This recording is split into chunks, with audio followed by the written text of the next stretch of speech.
Transfer deadline day update. It's been all smiles so far for Manchester United fans all around the world, as Radamel Falcao right now is at Carrington. We saw the picture of him in the back of the car. He's having a great time. And as every minute ticks by, Tom cleverly gets closer and closer to his alleged move to Aston Villa. That's what we believe. That's not 100%. And then the fickle mistress, the beast that is transfer deadline day, turned and pointed her bony, withered finger right into the face of Danny Welbeck. And we all felt a lot sadder and a little bit less excited about life, didn't we?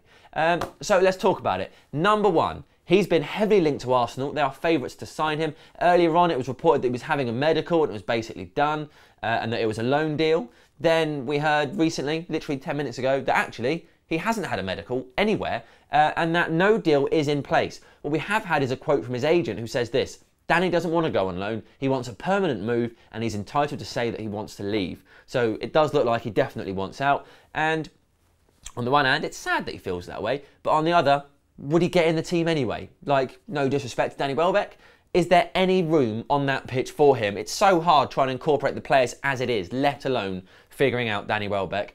I mean, Ashley Young's been getting games, so you've got to think he's got a chance. I don't know. So, where are we? He's linked to Arsenal.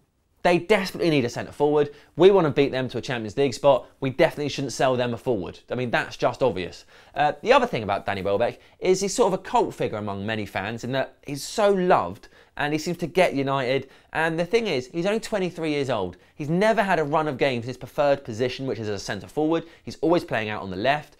So if he had that run of games, we might see a very different character. But he hasn't had it. If he went on loan, he might get it. But is he going to start and get those games with Falcao, Rooney, Van Persie in the team? No, of course he isn't. The other side is a load of people who love Manchester United and look at Danny Welbeck and say, yeah, he's all right, but he can't finish. So what's the point? Why have a striker who can't finish?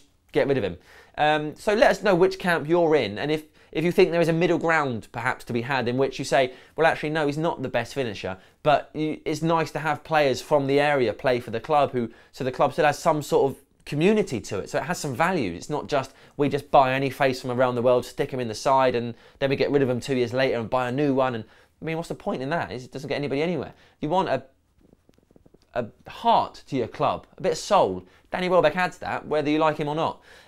So looks like he will go, and that makes us quite sad. If we get any updates, we'll obviously give them to you. Tom Cleverley, we're still not sure about. Make sure you let us know what you think about these transfers and Welbeck in particular. Write it down below. Right now, I'm going to get fish and chips and probably a beer.